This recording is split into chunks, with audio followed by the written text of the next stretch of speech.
तो अब हमें यहाँ पे बेसिकली पढ़ना है ऑर्गेनिक केमिस्ट्री फ्रॉम स्टार्टिंग। बच्चों, ऑर्गेनिक वर्ड बेसिकली ऑर्गन से आया है।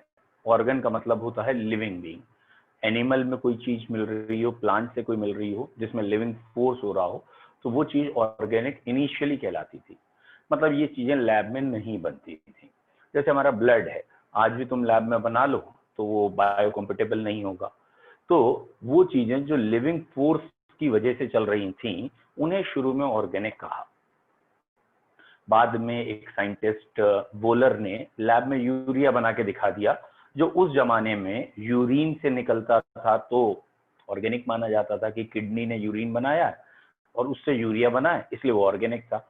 लेकिन वोलर ने उसे लैब में बनाया, तो ये एक तरीके का मिथ मानने लगे कि लैब में ये नहीं बनेंगे, तो ये कंपाउंड लैब में भी बनने लगे हैं। तो आज की तारीख में ऑर्गेनिक लैब में भी बनते हैं। फिर भी आज इन्हें इनऑर्गेनिक में नहीं शामिल किया गया बिकॉज ऑफ देयर नंबर। इनका नंबर बहुत ज्यादा है। मतलब जितने कंपाउंड हमारे नेचर में हैं, ऑलमोस्ट 90% उसके ऑर्गेनिक है। तो इसीलिए इनके लिए अभी भी एक अलग ब्रांच चल रही है, दैट इज ऑर्गेनिक केमिस्ट्री, और एक इनऑर्गेनिक। अब सारे ऑर्गेनिक कंपाउंड में जब एनालिसिस किया गया तो एक चीज कॉमन थी। सारे ऑर्गेनिक कंपाउंड्स में कार्बन कार्बन सबका स्केलेटन था। सबकी बैकबोन चेन जो थी वो कार्बन की थी, और उसमें कार्बन से ही कनेक्टेड था हाइड्रोजन सब में। तो कार्बन और हाइड्रोजन, इन दोनों का एक कॉम्बिनेशन को कहा गया हाइड्रोकार्बन। और हाइड्रोकार्बन में कई जगह हाइड्रोजन हटा के दूसरी चीज लग गई, जैसे OH, COH, एल्डिहाइड, कीटोन, ये ग्रुप्स लग गए। तो ऑर्गेनिक कंपाउंड की आज की डेफिनेशन हमारी हो गई हाइड्रोकार्बन एंड देयर डेरिवेटिव्स। आज हमारी डेफिनेशन है hydrocarbon and their derivatives are known as organic. ठीक। तो इनिशियल डेफिनेशन ऑर्गेनिक की थी from living beings. Living beings यानी नेचुरल कंपाउंड्स कह सकते हो, बल्कि नेचुरल नहीं, लिविंग फोर्सेस की वजह से जो कंपाउंड है। जैसे फॉर्मिक एसिड है तो एंड से मिलता था, एस्टिक एसिड किसी एल्गी से मिलता था। तो किसी ना किसी लिविंग बीइंग से एक्सट्रैक्ट करना पड़ रहा था, लैब में नहीं बन रहे थे, अब बनने लगे। तो पहला कंपाउंड लैब में जो बना, वो पहला कंपाउंड लैब में बना था यूरिया, और बनाने वाला था वोलर। इन्होंने अमोनियम साइनेट से यूरिया बनाया। इसके बाद और भी कंपाउंड बने। इसके बाद एस्टिक एसिड बना था, जो कोल्बे ने बनाया था। और ये वाले में एस्टिक एसिड बनाने में उन्होंने सीधा कार्बन लिया, हाइड्रोजन लिया, ऑक्सीजन लिया, 3-4 एलिमेंट कायदे से रिएक्ट कराए और प्रोडक्ट बना के दिखा दिया। तो इन्होंने प्योर एलिमेंट से कंपाउंड बनाया। तो ये दो अलग अलग क्वेश्चन है। अगर हमसे पूछा जाता है पहला ऑर्गेनिक कंपाउंड लैब में कौन सा बना और किसने बनाया, तो पहला ऑर्गेनिक कंपाउंड तो यूरिया बना और वोलर ने बनाया। लेकिन अगर पूछा जाता है पहला ऑर्गेनिक कंपाउंड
है, you are not getting sound.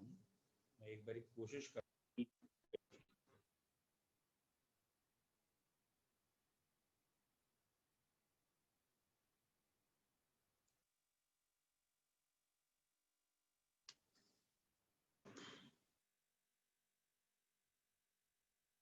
क्या आप लोगों को अब आवाज आई?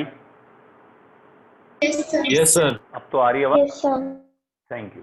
तो ये तो हुआ ऑर्गेनिक की थोड़ी सी एक हिस्ट्री कि ऑर्गेनिक कंपाउंड में आज की डेफिनेशन हो गई hydrocarbon, hydrocarbon and their derivatives. ठीक है, तो जरा ये इंपॉर्टेंट है, इसीलिए मैं इतना बेसिक से बता रहा हूं कि जिस बच्चे को ये समझ में आ गया उसे आगे ऑर्गेनिक अच्छी लगेगी। एकदम बेसिक से चलिए। तो हाइड्रोकार्बन का मतलब क्या है? कार्बन के साथ हाइड्रोजन जुड़ा है।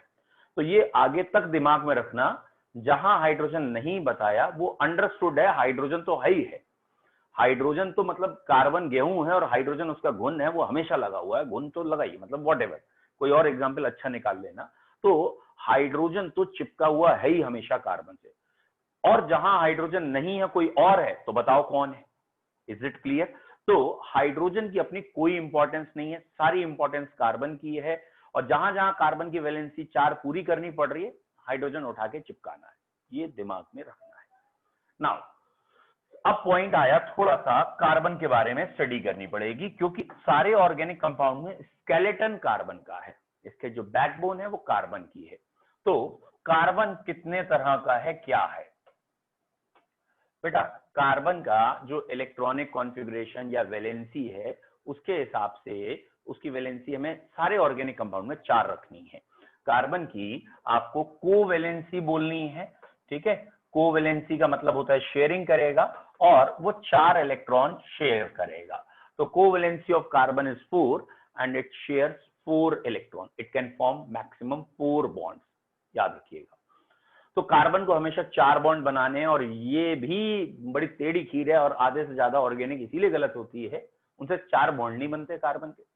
क्यों? क्योंकि बेस को तो समझते हैं, तो चूरन है, आता है, हमें आगे बढ़ जाते हैं। ये गलती मत करो, और मैक्सिमम 10 मिनट लगते हैं, इससे ज्यादा नहीं, बस प्रैक्टिस करो। तो कोवैलेंसी 4 की प्रैक्टिस आपको खुद करनी है, ठीक है? क्या प्रैक्टिस करनी है? ये चेन है कार्बन की, ये चेन है, ये, ठीक है? ये चेन है कार्बन की, सपोज, ठीक है? ये चेन है, और ये डबल बॉन्ड है, यहां ट्रिपल बॉन्ड है, यहां कार्बन है, यहां फिर कार्बन है, और यहां भी डबल बॉन्ड है।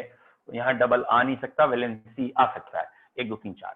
अब मैंने यहां जितनी जगह पे लिखा है कार्बन और डबल या ट्रिपल बॉन्ड शो किए हैं, उतनी जगह पे, हर जगह सिर्फ कार्बन मैंने शो किया है, और जितने भी कार्बन हैं आपको हर कार्बन के हाइड्रोजन लगाने हैं, और आने वाले टाइम में बस इसकी स्पीड बढ़ानी है, कहां कितने हाइड्रोजन होंगे।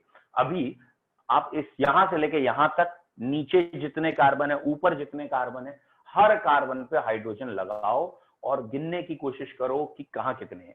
एक तरीका ये होता है, हमने ऐसे गिना, कार्बन से 1 2 3 वैलेंसी हैं, तो 1 हाइड्रोजन ऐसे करके लगाया।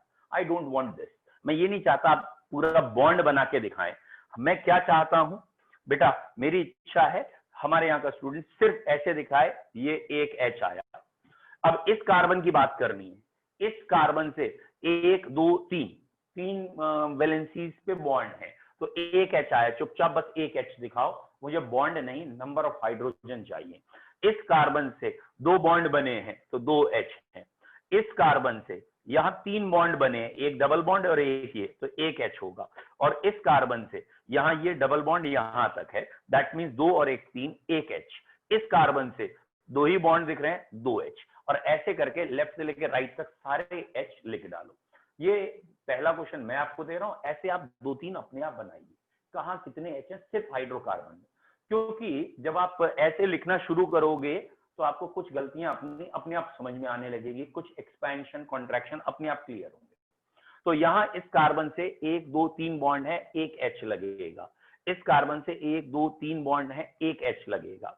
इस कार्बन पे 1 H, इस कार्बन पे 2 H, इस कार्बन पे 2 H, इस कार्बन पे 1 H, इस कार्बन पे 1 H, इस पे 1 H, इस पे 1, इस पे 1, इस पे 1, इस कार्बन पे 2 H। मेरे हिसाब से मैंने सब पे सही लिखे हैं, मेरे हिसाब से। फिर भी यहां से लेके वहां तक किसी कार्बन पे गलत है सर, यहाँ पे एक जल्दबाजी मत करो, बता रहा हूं, इस कार्बन की वैलेंसी 5 हो गई है फोर्थ वाले कार्बन। अरे भैया रुक तो, हाँ हो गई है 5, इसे 4 कर देता हूँ।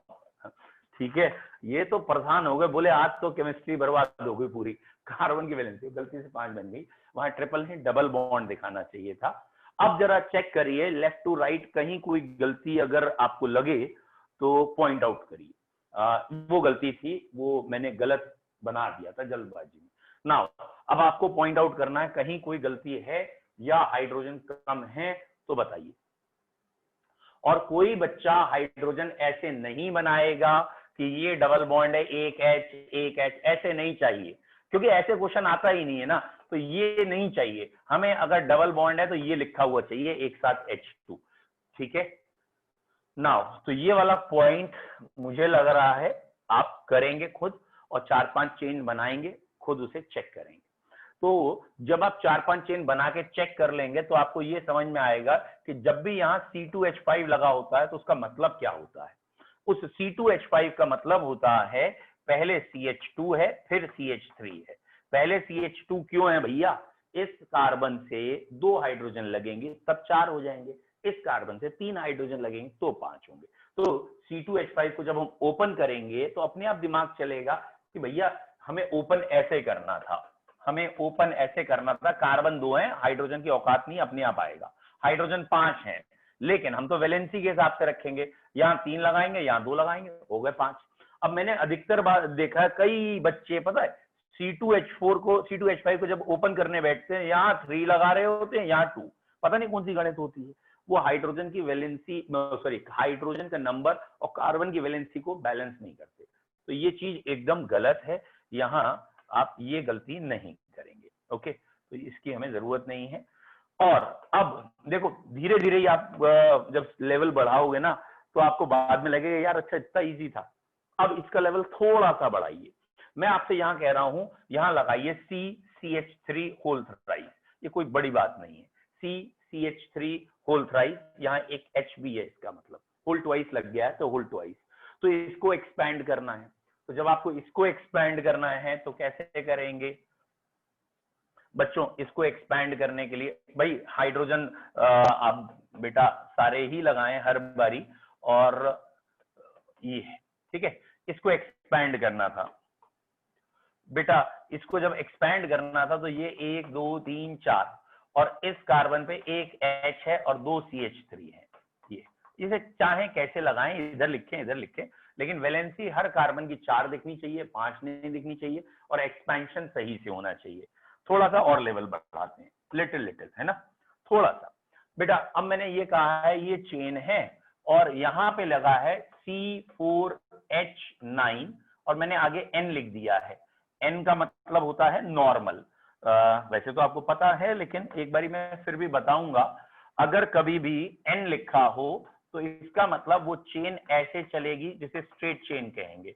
अगर मैंने C4H9 कहा था तो NC4H9 ऐसे आएगा। अगर मैं आइसो ग्रुप कहूंगा कहीं तो आपको ऐसे करके शो करना है, और अगर 4 कार्बन है तो चौथा कार्बन से जोड़ेंगे। ये ग्रुप दिखना चाहिए आइसो में मैक्सिमम केसेस में। और अगर मैं कभी नियो वर्ड कहूंगा तो आपको ये ग्रुप दिखाना होगा उसमें, और यहां कहीं से आप जोड़ सकते हैं। और अगर कभी आपने ये ग्रुप दिखाया है तो आप नियो कह सकते हैं, ये ग्रुप दिखाया है आइसो, इसे कहा है तो एन। ठीक है, तो बच्चों अगर मैं अब आपसे कह रहा हूं कि आप स्ट्रक्चर बनाइए कि इस कार्बन से एक तरफ लगा है NC4H9, N ब्यूटाइल लगा है, एक तरफ लगा है आइसो ब्यूटाइल, मतलब केमिस्ट्री में तो ऐसे लिखा जाएगा आइसो और आइसो के बाद C4H9। एक तरफ लगा है बेटा tertiary butyl, T butyl, butyl के 4 आइसोमर होते हैं, और अगेन ब्यूटाइल को तो C4H9 लिखना है। और एक तरफ लिखा है सेकेंडरी ब्यूटाइल, ठीक है, सेकेंडरी को SEC लिख सकते हैं और ब्यूटाइल को C4H9। ठीक है, थोड़ा साफ साफ लिख दे रहा हूं C4H9। तो इसका जरा एक्सपैंड करके स्ट्रक्चर बनाइए। एक कार्बन से ये 4 चीजें लगी हैं, इसका एक्सपैंड करके स्ट्रक्चर बनाइए। आई होप सो सारे बच्चे बना लेंगे।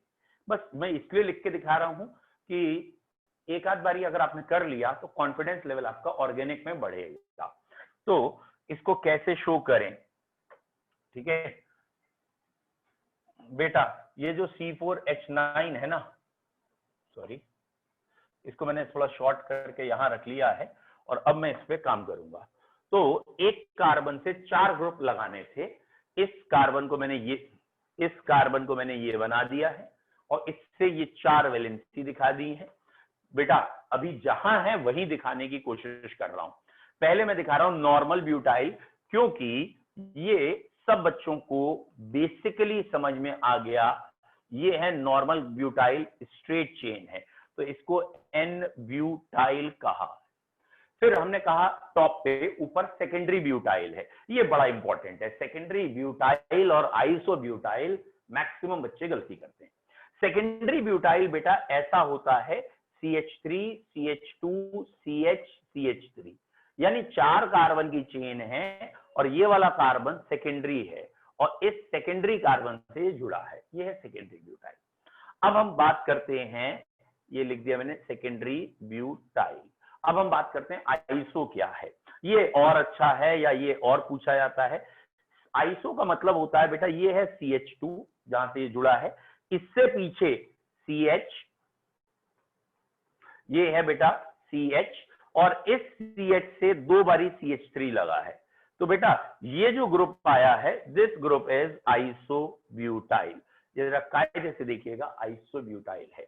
और लास्ट टर्शरी ब्यूटाइल, तो इस पोजीशन पे एक कार्बन लगा है, उस कार्बन से 3 बारी मिथाइल लगे हैं। तो अगर एक कार्बन से 3 मिथाइल लगे हो तो ये टर्शरी कार्बन होता है और टर्शरी कार्बन यहां से जुड़ा है, तो बेटा ये कहलाता है टर्शरी ब्यूटाइल। तो ये वाली चीज आपकी ओवरऑल आई है, that is tertiary butyl, normal butyl, isobutyl, secondary butyl.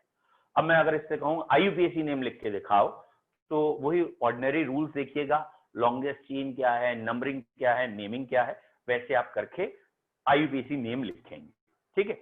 लेकिन अभी मैं आपको IUPAC नेम लिखने के लिए नहीं कहूंगा, अभी आप खाली स्ट्रक्चर पहचानिए, कहीं कार्बन की वैलेंसी गलत है इसको नोटिस करिए, ओपन करना सीखिए, ये ओपन ऐसे होता है, दैट्स मोस्ट इंपॉर्टेंट। किसी को यहां तक में कोई दिक्कत है तो पूछो बेटा। सर सेकेंडरी और आइसोब्यूटाइल बता दीजिए। बिल्कुल बेटा, ये बहुत इंपॉर्टेंट है, बिल्कुल सही आपने पूछा है, ये पहचान करिए ध्यान से। मैंने यहाँ पे नॉर्मल, आइसो और नियो 3 लिखे थे, ठीक है। नॉर्मल का मतलब था स्ट्रेट चेन और आइसो का मतलब था ये वाला ग्रुप आना, CH3 CH CH3। और ये जो सेकेंडरी है ये क्या है बेटा, जैसे टर्शरी का मतलब था 3 डिग्री कार्बन, सेकेंडरी का मतलब है 2 डिग्री कार्बन, यानी ये एक चेन है और इस चेन में, 4 की चेन में इस कार्बन से कोई ग्रुप आके लगा, तो हम इसे आइसो नहीं कह सकते। भैया आइसो क्यों नहीं कह सकते, क्योंकि आइसो में एक कार्बन से 2 CH3 दिखनी चाहिए, क्या इस कार्बन से 2 CH3 है ना, यहाँ तो CH3 है, यहाँ तो नहीं है ना, तो इसे आइसो नहीं कह सकते। तो इसलिए साइंटिस्ट ने इसका नाम रख दिया था 2 डिग्री। और ब्यूटाइल ग्रुप के 4 आइसोमर बने हैं, वैसे तो आपके सामने ही बने हैं, लेकिन फिर भी मैं दोबारा बना रहा हूं बेटा। ब्यूटाइल ग्रुप ये होता है नॉर्मल ब्यूटाइल, 4 कार्बन ऐसे। ये होता है बच्चों सेकेंडरी ब्यूटाइल, 4 कार्बन में यहां ब्रांच या यहां से कोई ग्रुप आके जुड़ेगा, ये ग्रुप जब दिख जाए तो ये कहलाता है आइसोब्यूटाइल, और बेटा ये ग्रुप कहलाता है टर्शरी ब्यूटाइल।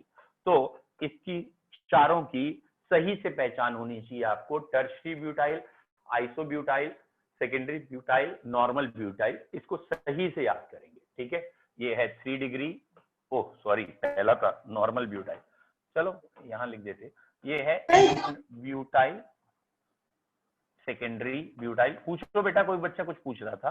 सर आइसो भी तो सेकेंडरी हुआ। ध्यान से देखिए, ये है आइसोब्यूटाइल और इस कार्बन को हम 1 डिग्री कार्बन कहेंगे, क्योंकि ये एक ही कार्बन से जुड़ा है, और अगर ये 1 डिग्री कार्बन है तो ये प्राइमरी हुआ, सेकेंडरी नहीं हुआ। तो आइसोब्यूटाइल इज प्राइमरी ब्यूटाइल, और ये है 3 डिग्री ब्यूटाइल, टर्शरी ब्यूटाइल।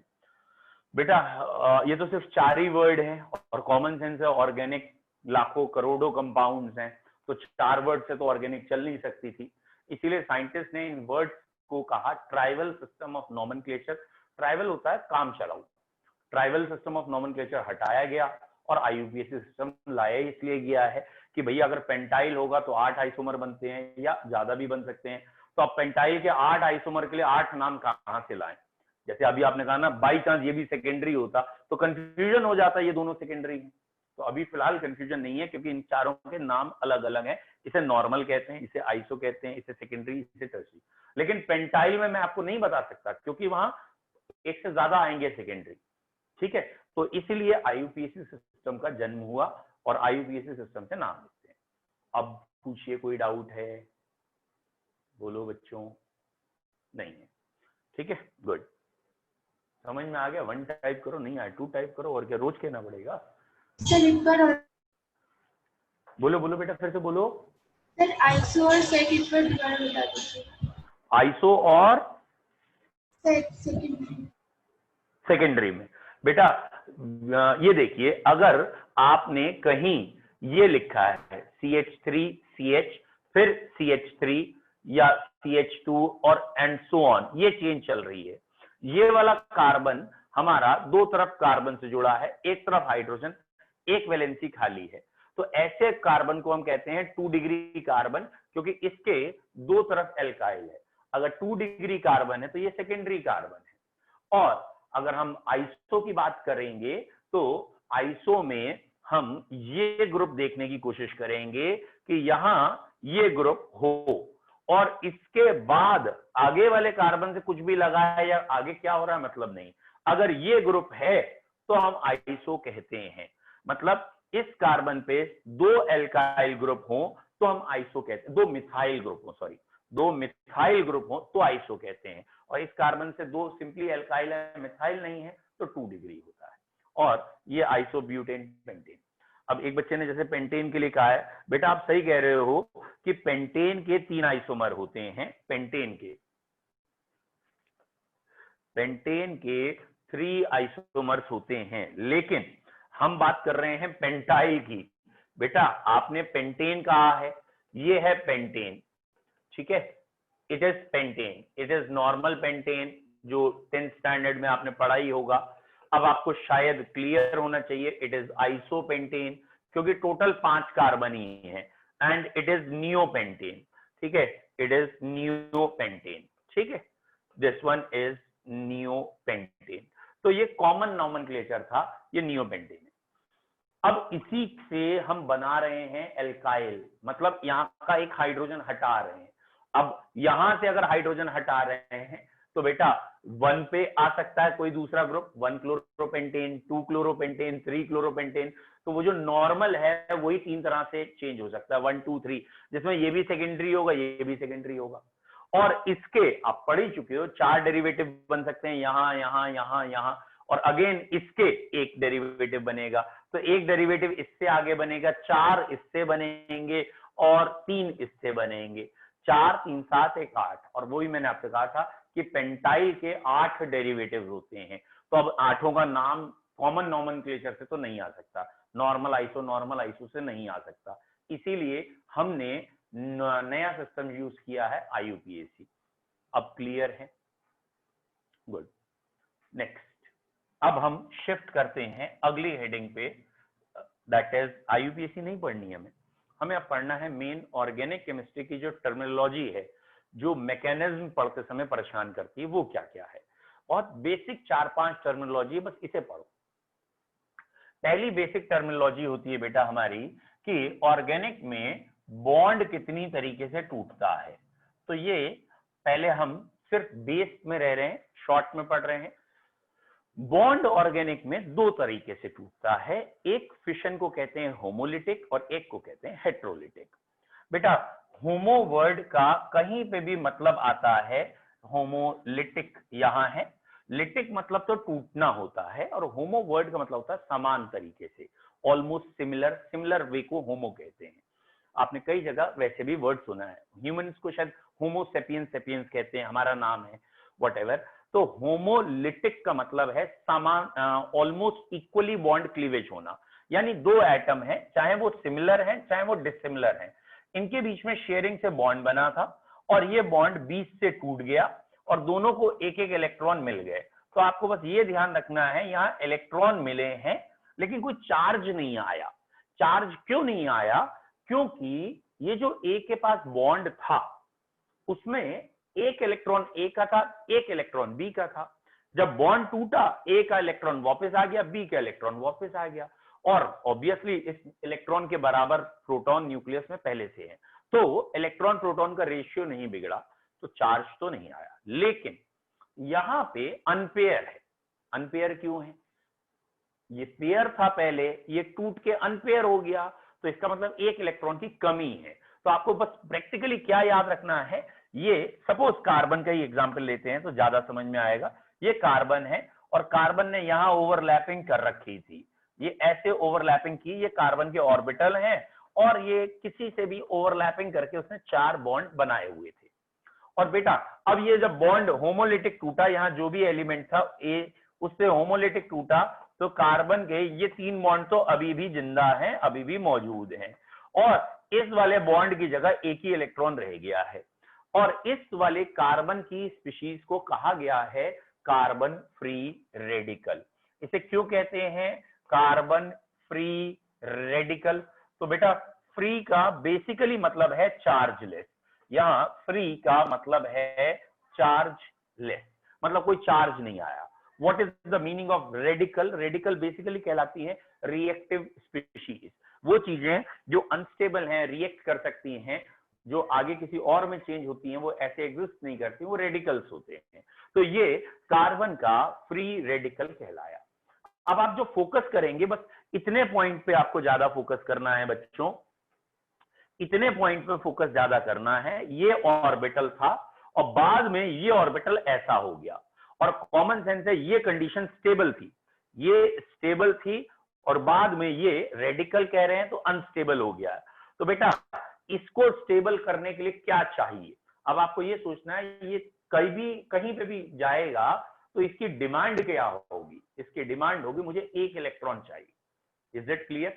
तो फ्री रेडिकल को एक इलेक्ट्रॉन की कमी से गुजरना पड़ रहा है। अब कार्बन के पास 7 इलेक्ट्रॉन दिख रहे हैं, एक इलेक्ट्रॉन की कमी है, ये याद रखना। फिलहाल होमोलिटिक बॉन्ड जब भी टूटता है तो क्या बनते हैं? फ्री रेडिकल्स बनते हैं, और free radicals are basically electrophile, इनमें इलेक्ट्रॉन की कमी होती है। तो अभी हम इलेक्ट्रोफाइल वर्ड नहीं यूज करना चाह रहे, अभी तो हम सिर्फ ये कह रहे हैं कि बेटा बॉन्ड टूटा होमोलिटिक, और होमोलिटिक बॉन्ड जब टूटेगा तो ए और बी के बीच में बॉन्ड टूटा तो दोनों के पास अनपेयर इलेक्ट्रॉन आ गए। आपको क्या ध्यान रखना है, एक सेकेंड बेटा, आपको क्या ध्यान रखना है कि ये अनपेयर इलेक्ट्रॉन अनस्टेबल कंडीशन है और इन्हें बस इलेक्ट्रॉन की जरूरत है एक और पेयर होने के लिए। तो अभी ये अनस्टेबिलिटी वाली फेज से गुजर रहे हैं, ठीक है। जैसे ही इन्हें इलेक्ट्रॉन मिलेगा तब ये पेयर होंगे, ठीक। अब पूछो प्रभा बसु, क्या पूछ रहे?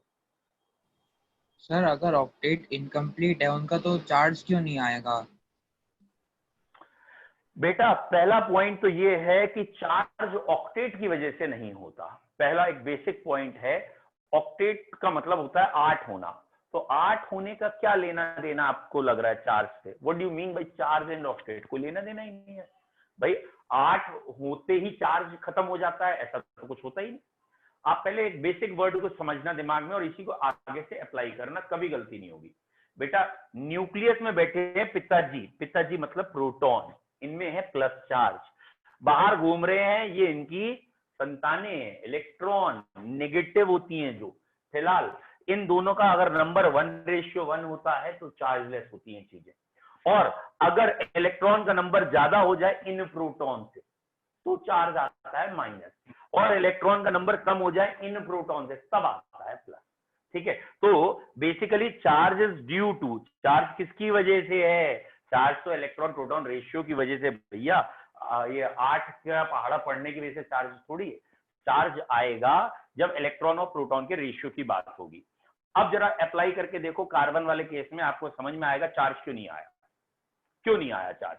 बेटा ये कार्बन था, कार्बन के न्यूक्लियस में 6 प्रोटॉन थे, बाहर 6 इलेक्ट्रॉन थे, जिसमें से आउटर मोस्ट में 4 थे। अब इसने बॉन्ड बना लिया, इसने बॉन्ड बना लिया, इसने बॉन्ड बना लिया, तो इसने जो बॉन्ड बनाया, इसमें जो दूसरा है उसको बैलेंस कर रहा है उसका न्यूक्लियस, इसे बैलेंस कर रहा है इसका न्यूक्लियस, इसे बैलेंस कर रहा है इसका न्यूक्लियस, और ये कार्बन के पास न्यूक्लियस है उन्हें बैलेंस कर रहे हैं, इनके लिए भी कार्बन के न्यूक्लियस में प्रोटॉन है उसे बैलेंस कर रहा है। चार्ज कहां से आया? चार्ज तो तब आता जब कार्बन किसी का इलेक्ट्रॉन छीन लेता, यानी न्यूक्लियस में 6 प्रोटॉन है, बाहर इलेक्ट्रॉन टोटल 7 हो जाते, या कार्बन अपना इलेक्ट्रॉन किसी को दे देता, तब चार्ज आता, मतलब प्रोटॉन और इलेक्ट्रॉन रेशियो बिगड़ते। आई होप सो क्लियर है ये वाला पॉइंट? Yes sir. चलिए नेक्स्ट, होमोलिटिक बॉन्ड फिशन होगा तो क्या बनेंगे? होमोलिटिक बॉन्ड फिशन होगा तो फ्री रेडिकल बनेंगे। What is the meaning of free radical?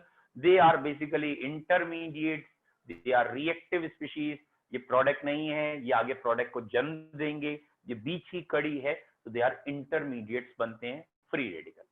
याद रखिएगा, दे हैव अनपेयर्ड इलेक्ट्रॉन, इनके पास अनपेयर्ड इलेक्ट्रॉन होता है, और ये अनपेयर्ड इलेक्ट्रॉन की तलाश कर रहे हैं पेयर होने के लिए। तो ध्यान रखेंगे, फ्री रेडिकल बनेंगे, अनपेयर्ड इलेक्ट्रॉन होंगे। जल्दबाजी में कई बार हम शुरू में 11th स्टैंडर्ड में ये कहते हैं कि जब 2 एटम की इलेक्ट्रोनेगेटिविटी समान हो तो ये बॉन्ड फ्री रेडिकल टूटेगा। जब 2 एटम एक जैसे हों तो इलेक्ट्रॉन बीच में रहते हैं, फ्री रेडिकल टूटेगा। लेकिन ये 11th की बात है, कंपटीशन में ऐसा कोई पॉइंट नहीं है कि 2 एटम एक जैसे हों तब फ्री रेडिकल टूटेगा, उल्टे होंगे तब भी टूटेगा, और ये डिपेंड करता है कंडीशंस कैसी हैं। अगर आपने बाहर से फ्री रेडिकल जनरेटर ऐड कर दिया जो फ्री रेडिकल में खुद भी टूटता है, सबको तोड़ता है, तो कितना भी इलेक्ट्रोनेगेटिविटी डिफरेंस हो, फ्री रेडिकल ही टूटेगा बॉन्ड। ठीक है, तो फ्री रेडिकल में अभी के लिए सिर्फ इतना कि होमोलिटिक बॉन्ड फिशन से फ्री रेडिकल बनते हैं। होमोलिटिक बॉन्ड फिशन या तो होता है हाई टेम्परेचर में, हाई टेम्परेचर होता है, सनलाइट में अल्ट्रावायलेट रेज जो होती हैं उनसे हो सकता है, हाई टेम्परेचर अल्ट्रावायलेट रेज, या कोई फ्री रेडिकल जनरेटर हो। फ्री रेडिकल जनरेटर क्या है? कुछ केमिस्ट्री में कंपाउंड ऐसे हैं जो अनस्टेबल है, अपने आप ही टूटते रहते हैं, और जब भी उन्हें कहीं ऐड करते हैं तो उनकी अपने घर में बनती नहीं, फ्री रेडिकल में ही रहते हैं, जैसे परऑक्साइड। ठीक है, और इसमें जो सबसे फेमस है ऑर्गेनिक में बीपीओ यानी बेंजोइल परऑक्साइड। तो याद रखना, अगर किसी रिएक्शन में ये परऑक्साइड नाम के प्राणी दिख रहे हैं तो ये परऑक्साइड खुद भी फ्री रेडिकल में टूटेंगे और आगे रिएक्शन को भी फ्री रेडिकल में तोड़ देंगे। तो परऑक्साइड आ गया, हाई टेम्परेचर आ गया, सनलाइट आ गया, तो इन रिएक्शंस में फ्री रेडिकल है। इसके अलावा भी फ्री रेडिकल हैं, जैसे टेट्राइथाइल लेड एक है हमारे कोर्स में कंपाउंड TeL, तो ये भी हमेशा फ्री रेडिकल में टूटता है। ये धीरे धीरे हम पढ़ते जाएंगे कौन कौन फ्री रेडिकल में टूटता है। उसकी ज्यादा अभी डिमांड नहीं करनी, ज्यादा उसमें डीप नहीं जाना। अभी आप पहले कंसाइज नोट्स बनाएंगे, कंसाइज, और कंसाइज इतने होंगे कि आपको मजा आएगा, उससे आपकी 50-60% ऑर्गेनिक होने लगेगी, और जब एक बारी कॉन्फिडेंस आने लगेगा तो आप डीप घुसेंगे। तो अब होमोलिटिक बॉन्ड फिशन में आपको रिपीट करिए, रिवाइज करिए, क्या क्या याद रखना है। वो बॉन्ड फिशन जिसमें दोनों एटम जिनके बीच में बॉन्ड टूटा है उन्हें एक एक इलेक्ट्रॉन मिल जाए, यानी जो चीज बनी है वो जिसे फ्री रेडिकल कह रहे हैं उसमें एक एक अनपेयर इलेक्ट्रॉन होगा, और ये अनपेयर इलेक्ट्रॉन की तलाश में आगे भटक रहे हैं। ये जो आत्माएं हैं ये किसके लिए भटक रही हैं? अनपेयर्ड इलेक्ट्रॉन के। ये आत्माएं आती कब हैं? ये आत्माएं तभी आती हैं फ्री रेडिकल नाम की, जब या तो सनलाइट की प्रेजेंस में रिएक्शन हो रही हो, हाई टेम्परेचर हो, या फिर आप ये कह सकते हैं पर ऑक्साइड या जनरेटर्स हो। तो ऐसे केसेस में फ्री रेडिकल बनने के चांसेस ज्यादा हैं। इसके अलावा भी चांसेस हैं, लेकिन अभी 80% फ्री रेडिकल रिएक्शन इन्हीं वजह से, 80% रिएक्शन इन दो चीजों की वजह से। Is it clear? नेक्स्ट, दूसरे टाइप का बॉन्ड बता दीजिए। एक आराम से फिर से पूछो। सर फ्री रेडिकल जनरेटर वाले पॉइंट दोबारा बता दीजिए। बेटा फ्री रेडिकल जनरेटर, जनरेटर जैसे इलेक्ट्रिसिटी जनरेटर होता है जो हम घरों में यूज करते हैं, ऐसे फ्री रेडिकल जनरेटर्स होते हैं। जैसे ये कंपाउंड है, मैं पहले सिंपल लिखता हूं ना, छोटा कंपाउंड जल्दी समझ में आए। ये है कंपाउंड हमारा परऑक्साइड, और इसका नाम सभी जानते हैं H2O2 या हाइड्रोजन परऑक्साइड है। बेटा इस हाइड्रोजन परऑक्साइड में ये दो ऑक्सीजन है जो बहुत पास में है और इनके बीच में लोन पेयर है। भले ही H2O2 का ओपन बुक स्ट्रक्चर होता है, मतलब दोनों ऑक्सीजन थोड़े से टिल्टेड होते हैं, लेकिन इन दोनों ऑक्सीजन में रिपल्शन होता है बहुत ज्यादा। Is it clear? दोनों ही ऑक्सीजन है लेकिन दोनों में रिपल्शन है बहुत ज्यादा, और रिपल्शन ज्यादा होने की वजह से ये बंटवारा हो जाता है और ये इलेक्ट्रॉन और ये इलेक्ट्रॉन अलग अलग हो गए, यानी ये दोनों काहे में चेंज हो गए, ये बीच का बॉन्ड टूट गया, फ्री रेडिकल। अब जहां पे भी प्रैक्टिकली सोचना, आपने कोई एक रिएक्शन करा रहे हो, आपने बीकर में कोई एक लिक्विड डाल दिया है, हेक्सेन या और कोई चीज, और आपने उसको डालने के बाद फ्री रेडिकल यानी H2O2 या हाइड्रोजन परऑक्साइड डाली। थोड़ी देर में आप देखोगे कि वो जो हेक्सेन था वो डोडेकेन में चेंज हो गया, यानी वहां प्रोडक्ट बदल गए, वो हेक्सेन दूसरी चीज में चेंज होने लगा। फिर आपको सोचना पड़ेगा ये क्या हुआ, H2O2 डालते ही ये जो चीज ली थी उससे कार्बन बढ़ रहे हैं या चेंज क्यों हो गई। फिर जब मैकेनिज्म सोचेंगे तो आएगा कि H2O2 खुद टूट गया था फ्री रेडिकल में, और ये फ्री रेडिकल आगे फ्री रेडिकल में तोड़ेंगे किसे, जैसे ये प्रोपेन है या बाकी चीजें हैं जो भी वहां है, उनको फ्री रेडिकल में तोड़ देंगे, और फिर ये फ्री रेडिकल आपस में जुड़ के स्टेबल होंगे, तो हो सकता है कार्बन बढ़ जाए, मतलब वो मैकेनिज्म आएगा। दैट मीन्स ये चीज जिसको और किसी चीज की जरूरत नहीं है, ये खुद में ही फ्री रेडिकल में टूटा रहता है। Is it clear? ये चीजें कहलाती हैं फ्री रेडिकल जनरेटर्स। तो H2O2 है, बेंजोइल परऑक्साइड है, और भी ऐसे हैं, जैसे कल परसों मैंने आपको शायद बताया था, डाइएजो डेरिवेटिव्स भी होते हैं जहां दो नाइट्रोजन में सिंगल बॉन्ड है, डबल नहीं सिंगल, ठीक है, ये ठीक है, हाइड्रोजीन के डेरिवेटिव्स जो हैं, तो यहां पे भी लोन पेयर रिपल्शन है। तो जहां लोन पेयर रिपल्शन इतना एक्सीड हो जाएगा कि बीच का बॉन्ड अपने आप टूट जाएगा, वो चीजें केमिस्ट्री में कहलाती हैं फ्री रेडिकल जनरेटर्स। बोलो बेटा, क्लियर है?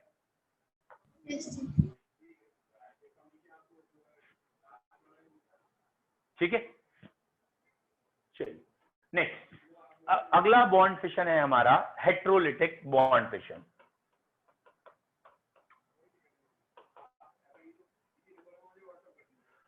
तो एक था होमोलिटिक बॉन्ड फिशन, और अब जो आ रहा है उसका नाम है हेट्रोलिटिक बॉन्ड फिशन। दो ही तरीके का बॉन्ड फिशन है।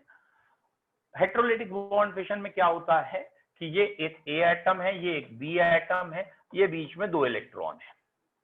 ये दोनों इलेक्ट्रॉन ऑब्वियसली एक एक दोनों का था, लेकिन दोनों इलेक्ट्रॉन कोई एक लेके निकल लिया, या तो बी ले गया या ए ले गया, ठीक है, और अब हमने दोनों इलेक्ट्रॉन बी को दे दिए हैं, ठीक है।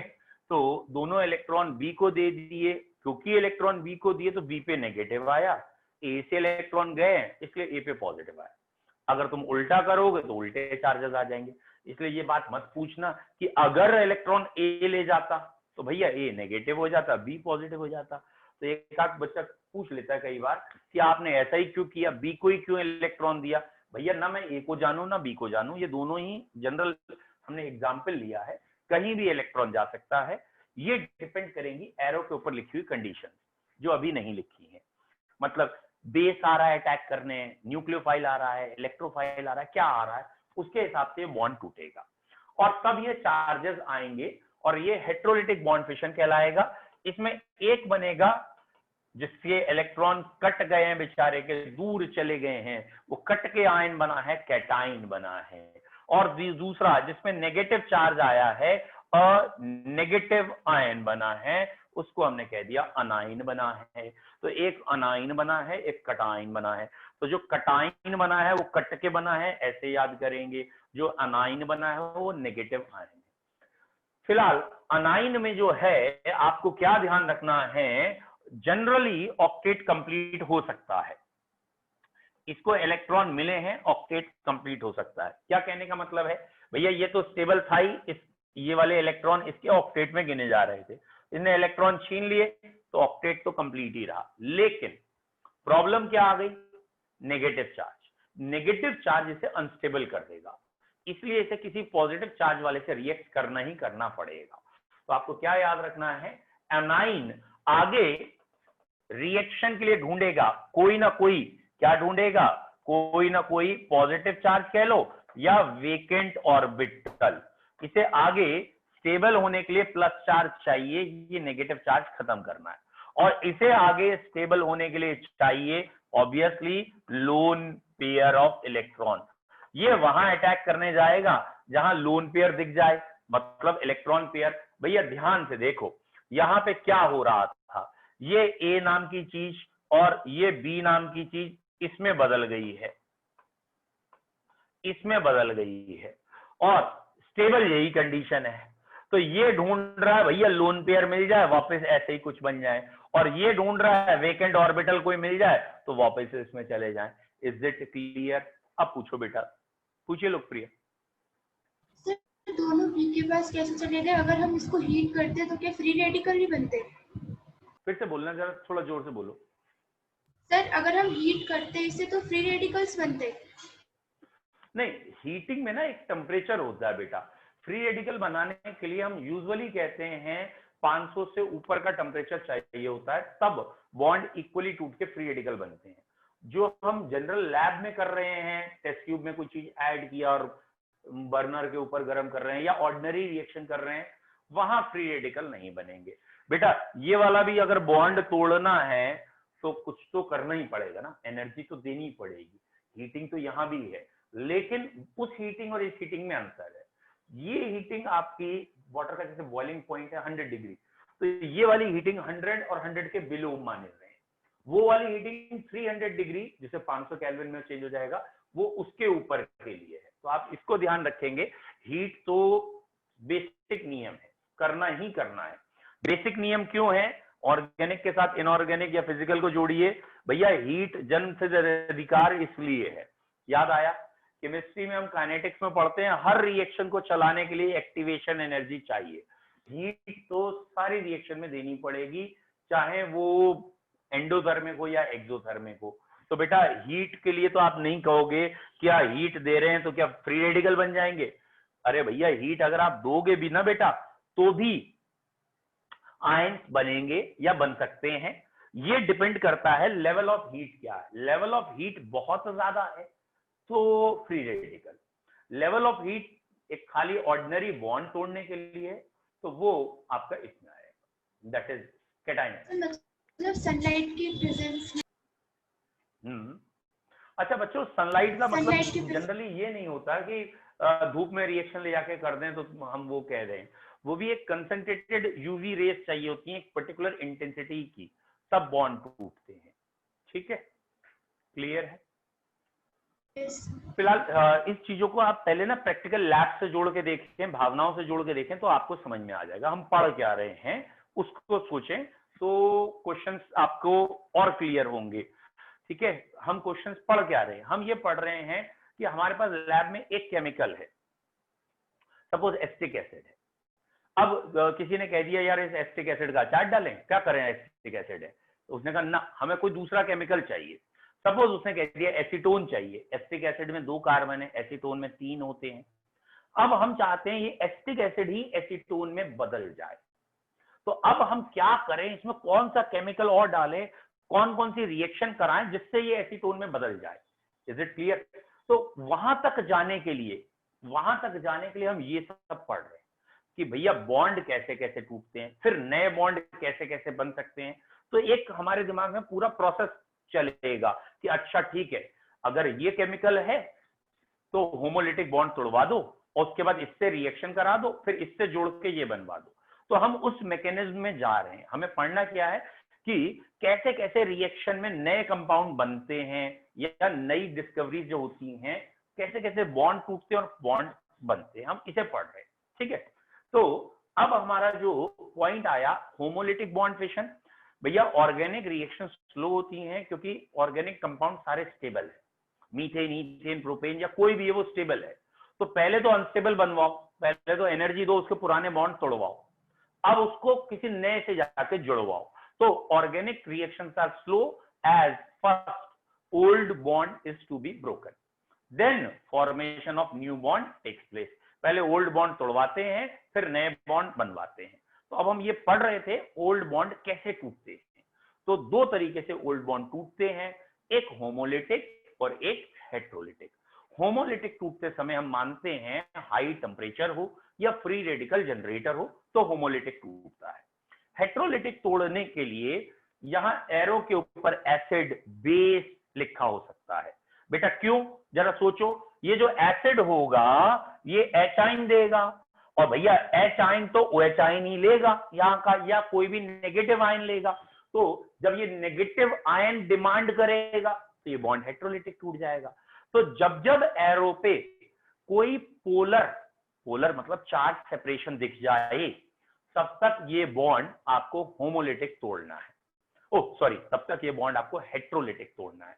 अगर यहाँ चार्ज वाली चीज एसिड बेस, जैसे हम कहते हैं ना एसिड कैटालाइज बेस कैटालाइज, तो जब एच आइन होगा तो एसिड कैटालाइज रिएक्शन होगी, ओ एच आइन होगा बेस कैटालाइज रिएक्शन होगी।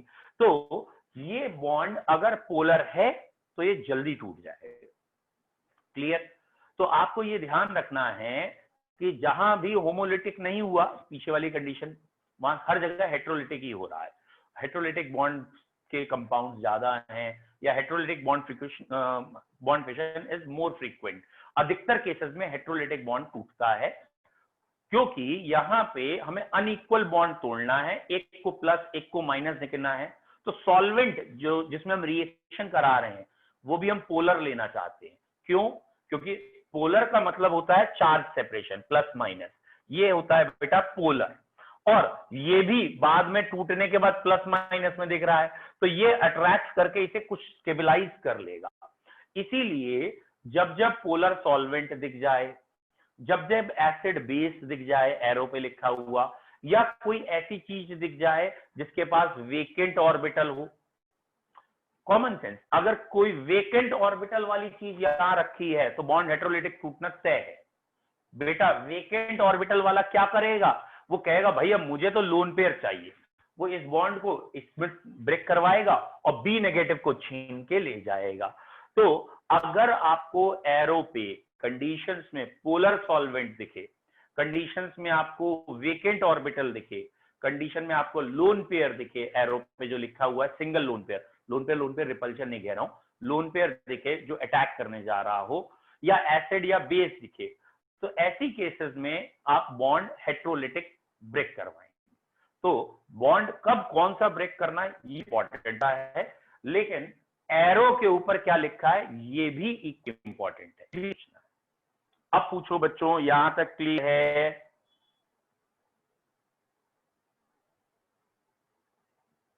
जल्दी बोलिए बेटा। सर होमोलिटिक पे क्या लिखा होगा एरो के ऊपर? बेटा होमोलिटिक में भी बताया था मैंने, अगर आपने ध्यान नहीं दिया हो, sunlight, high temperature, free radical generator, तो टेट्राइथाइल लेड परऑक्साइड, ये चीजें लिखी होंगी तो होमोलिटिक टूटेगा। अभी अभी ज्वाइन किया क्या आपने? No sir. सर एक और बात, इसमें अगर ए और बी को लो टेम्परेचर पे तोड़ेंगे तो हेट्रोलिटिक होगा, और अगर ज्यादा हाई टेम्परेचर कर दिया तो फ्री रेडिकल में टूटेगा। अभी तो मैंने बोला था ये पॉइंट कि हर चीज की एक लिमिट है, मतलब ये ए और बी कौन है ये भी तो डिपेंड करेगा ना। अगर ये ए और बी सपोज एच और एच ई है तो बहुत हाई टेम्परेचर चाहिए होता है हाइड्रोजन के फ्री रेडिकल बनाने के लिए, क्योंकि उसका साइज सबसे छोटा है। कोई बड़ा एटम है तो कंपैरेटिव टेम्परेचर, सारी चीजें कंपैरिजन में चल रही है, ठीक है। अदरवाइज पॉइंट सही है, लो टेम्परेचर में हेट्रोलिटिक टूटता है, हाई टेम्परेचर में होमोलिटिक टूटता है। तो ये डिपेंड करेगा कंडीशंस भी कि आपको आगे बनाना क्या है और क्या क्या चीजें दे रखी हैं, क्योंकि खाली बॉन्ड फिशन करके तो काम नहीं चलेगा ना भाई। प्रैक्टिकल है, हम कोई एक्सपेरिमेंट कर रहे हैं तो बॉन्ड तोड़ने के बाद आगे कोई रिएक्शन चलानी है, कुछ और बनाना है, तो वो भी आएगा तो थोड़ा बहुत और क्लियर हो जाएगा आपको, ये वाले डाउट्स हट जाएंगे। और पूछो बच्चों, किसी को डाउट है तो? नहीं है, स्टार्ट करें आगे।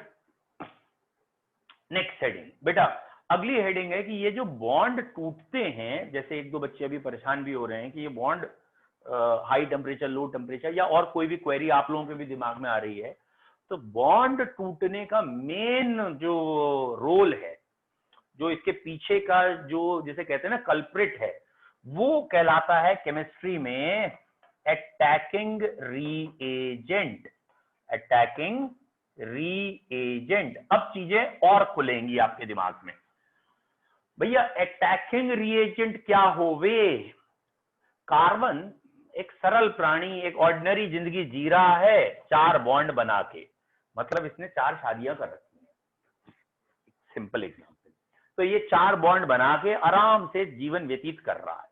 यहां कोई और आ गया, कोई ए नाम का प्राणी आ गया, उसने आने के बाद यहां पे उथल पुथल मचाती, कोई बॉन्ड तोड़वा दिया इसका, और बॉन्ड तोड़वा दिया और फिर आगे, क्योंकि ये अनस्टेबल हो गया कार्बन, तो अब कार्बन को कुछ और देखना पड़ेगा, फिर आगे मूव करेगा। तो व्हाट इज द पॉइंट?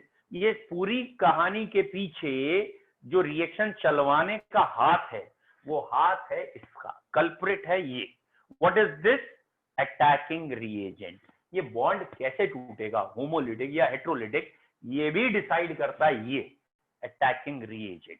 तो केमिस्ट्री में अटैकिंग रिएजेंट्स क्या हैं? Basically these are those substances or species which governs or which initiates the reaction। अधिकतर most of the cases में ये रिएक्शन के इनिशिएशन का कारण है, अधिकतर कह रहा हूं, सारे में नहीं। मतलब क्या है बेटा? 2 तरीके के अटैकिंग रिएजेंट होते हैं, एक कहलाते हैं इलेक्ट्रोफाइल, इलेक्ट्रोफाइल, और एक कहलाते हैं न्यूक्लियोफाइल। तो कार्बन को या ऑर्गेनिक केमिस्ट्री को चलाने वाला, एक केमिकल को अनस्टेबल करके फिर दोबारा स्टेबल होने के लिए मजबूर करने वाला, इन दोनों में से कोई होता है। तो सनलाइट को अगर छोड़ दें और हाई टेम्परेचर को छोड़ दें, तो बाकी हर जगह इनमें से कोई एक चीज आ ही रही होगी जिसकी वजह से बॉन्ड टूटता है। ये कौन कौन है? इलेक्ट्रोफाइल और न्यूक्लियोफाइल। मोस्ट इंपॉर्टेंट, आपको ये पहचानना पड़ेगा कि हमारे एरो पे जो लिखा है या जो रिएक्ट कर रहा है वो क्या है, इलेक्ट्रोफाइल है, न्यूक्लियोफाइल है। पूरी रिएक्शन को देख के समझना पड़ेगा। इलेक्ट्रोफाइल इतना कॉमन सेंस है, इलेक्ट्रो का मतलब बेसिकली इलेक्ट्रॉन से है, और फाइल का मतलब लविंग होता है, और अच्छी भाषा में एफिनिटी कह सकते हैं, ठीक है, बाकी लव भाषा भी बुरी नहीं है। तो इलेक्ट्रोफाइल क्या है? जिनका इलेक्ट्रॉन के प्रति एक अलग ही सम्मान है, अलग ही स्नेह है, वो चीजें इलेक्ट्रोफाइल हैं, ठीक है। वो इलेक्ट्रॉन रखने की एबिलिटी रखते हैं। तो बेसिकली मतलब एकदम बॉटम लाइन पे अगर आओगे, हर वो चीज जिसके पास वेकेंट ऑर्बिटल या तो है या किसी बॉन्ड टूटने के बाद बन सकता है, हर वो चीज जिसके पास वेकेंट ऑर्बिटल दिख रहा हो या किसी पाई बॉन्ड सिग्मा बॉन्ड टूटने के बाद बन सकता हो, वो चीजें इलेक्ट्रोफाइल होती है। क्यों? जब वेकेंट ऑर्बिटल होगा वो लोन पेयर लेना चाहेगा, ठीक है, और जरूरी नहीं है वो ऑक्टेट के लिए कंप्लीट करने के लिए ले रहा हो, बस लोन पेयर एक्सेप्ट कर सकता हो, एफिनिटी होनी चाहिए, लोन पेयर रखने की क्षमता होनी चाहिए। तो basically electrophile are the substances which have capacity to gain retain lone pair, जो बाहर से लोन पेयर ले सकते हैं अभी, वो कहलाते हैं इलेक्ट्रोफाइल। Is it clear? तो इलेक्ट्रोफाइल का मतलब क्या है? हर क्वेश्चन में आप ये देखेंगे कि भैया ये लोन पेयर रखेगा कहां, इसके पास कोई ऑर्बिटल है खाली या कोई बॉन्ड टूटने के बाद ऑर्बिटल बन रहा है, तो वो चीजें जो लोन पेयर ले सकती होंगी वो चीजें कहलाएंगी इलेक्ट्रोफाइल। ठीक, एग्जाम्पल बेटा, ये जो इलेक्ट्रोफाइल है ये 2 तरह के हैं, या तो चार्ज्ड है या न्यूट्रल है, ठीक है। अब कॉमन सेंस है, अगर हम कह रहे हैं चार्ज हैं तो ये तो कॉमन सेंस की बात है बच्चों। क्या कॉमन सेंस है? चार्ज 2 ही होते हैं हमारे लिए, एक पॉजिटिव चार्ज, एक नेगेटिव चार्ज। कौन सा इलेक्ट्रोफाइल होगा? मतलब इलेक्ट्रॉन कौन अट्रैक्ट कर रहा होगा? तो 99.9% केसेस में पॉजिटिव चार्ज जो भी है वो इलेक्ट्रोफाइल है। कहीं पे भी पॉजिटिव चार्ज दिख रहा है 99.99% केसेस में वो इलेक्ट्रोफाइल है। ठीक है, अब एक आध जरूर कह देगा, क्या कह देगा? 99.9999 बोल रहे हो तो वो जो बचा हुआ 0.0001 है वो कौन है, वो भी तो बताओ। मतलब कहीं ना कहीं पॉजिटिव चार्ज है लेकिन वो इलेक्ट्रोफाइल नहीं है एक एग्जाम्पल, इसीलिए बोल रहा हूं 99.99। वो अभी आगे एक्सप्लेन करूंगा, लेकिन अभी बताऊंगा, एक्सप्लेन आगे करूंगा। ये है बेटा क्वाटरनरी अमोनियम सॉल्ट या अमोनियम आयन, इसमें पॉजिटिव चार्ज है लेकिन ये इलेक्ट्रोफाइल नहीं है। ठीक है, R4N पॉजिटिव इलेक्ट्रोफाइल नहीं है। क्यों नहीं है? क्योंकि नाइट्रोजन से 4 बॉन्ड बनने से वो बन चुके हैं, कोई भी बॉन्ड टूटने को तैयार नहीं है, परफेक्ट टेट्राहेड्रल है, इसलिए ये नाइदर इलेक्ट्रोफाइल नॉर न्यूक्लियोफाइल में गिना जाता है। IIT 97 का क्वेश्चन है, बहुत पुराना क्वेश्चन है, लेकिन आज भी फेवरेट टॉपिक में रहता है क्योंकि जो नए बच्चे आते हैं वो गलतियां करते हैं इसमें। R4N पॉजिटिव को एग्जाम्पल में दे देते हैं C2H5 पॉजिटिव या C2H5 NCl ऐसे करके, तो ये नाइदर इलेक्ट्रोफाइल नॉर न्यूक्लियोफाइल है। इस एक दो एग्जाम्पल को छोड़ दें ऐसे, तो कोई भी पॉजिटिव चार्ज आएगा वो इलेक्ट्रोफाइल है होगा। भैया कौन है पॉजिटिव चार्ज? जैसे बेटा NO2 पॉजिटिव, ये बेंजीन के नाइट्रेशन में अटैक करता है। Cl पॉजिटिव, हेलोजन भी पॉजिटिव में एग्जिस्ट करती हैं, ये बेंजीन के हेलोजिनेशन में हम पढ़ेंगे, इसे आगे अप्लाई करेंगे। R positive, obviously Friedel Crafts reaction का अगर आप नाम सुने हैं तो R पॉजिटिव वहां फ्रिडल क्राफ्ट एल्काइलेशन में चाहिए होता है। RCO पॉजिटिव, RCO पॉजिटिव ये भी एक इंपॉर्टेंट है। R को हम एल्काइल कहते हैं, RCO को हम एसाइल कहते हैं, ACYL एसाइल कहते हैं इसे। तो ये कोई भी पॉजिटिव चार्ज अगर आएगा तो ये सारे इलेक्ट्रोफाइल में गिने जाएंगे। और भी पॉजिटिव चार्ज हैं, कोई भी तुम्हें और पॉजिटिव चार्ज ध्यान आए वो इसी में आप जोड़ देंगे। ठीक है, लेकिन एक कंडीशन देखेंगे कि भैया कोई ऑर्बिटल खाली हो जहां लोन पेयर आ सके, और अगर ऑर्बिटल खाली ना हो तो कोई ना कोई बॉन्ड उस समय टूटने को तैयार हो कि वो टूट जाए और तुरंत ऑर्बिटल खाली हो जाए, तो वो पॉजिटिव चार्ज इलेक्ट्रोफाइल है। तो आपके लेवल में जनरली यही 5-7 और बन सकते हैं, वो धीरे धीरे आगे दिखाएंगे, वो इलेक्ट्रोफाइल है। अब समस्या होती है न्यूट्रल इलेक्ट्रोफाइल्स की। भैया न्यूट्रल इलेक्ट्रोफाइल्स कौन कौन से हैं?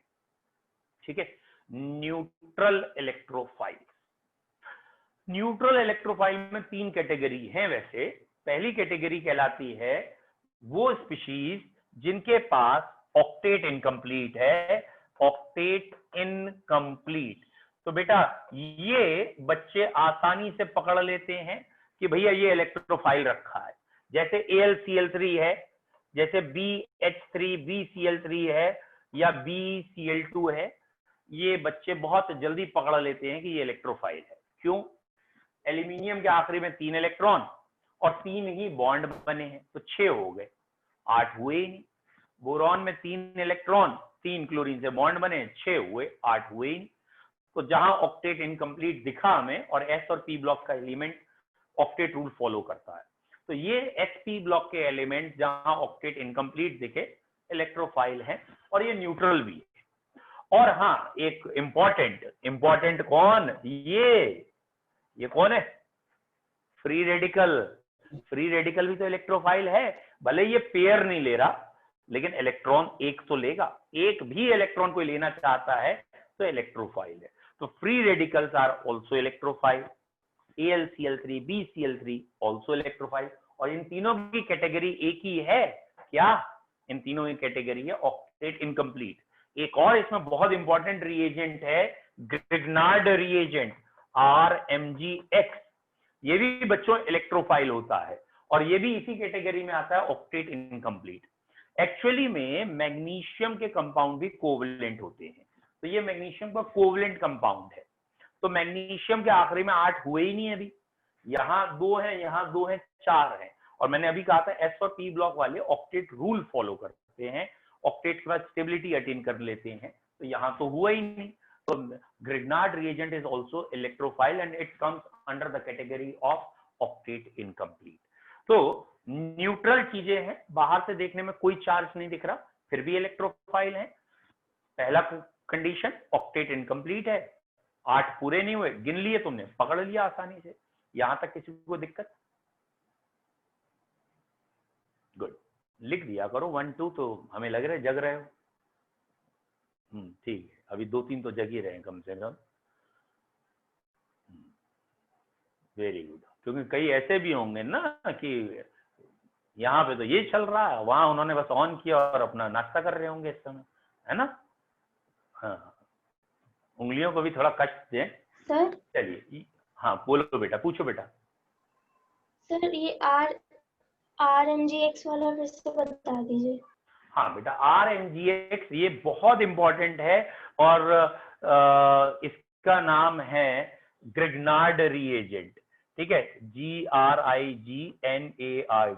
ये बहुत इंपॉर्टेंट है, ऑर्गेनिक में बेटा कई जगह काम में आएगा, इसे ध्यान रखिएगा। ग्रिग्नार्ड रिएजेंट जो है, जिसमें मैग्नीशियम है बीच में, और एक तरफ वो कार्बन से जुड़ा है कोवलेंट बॉन्ड से, एक तरफ वो क्लोरीन से जुड़ा है कोवलेंट बॉन्ड से, तो दो ही तरफ तो बॉन्ड से जुड़ा है।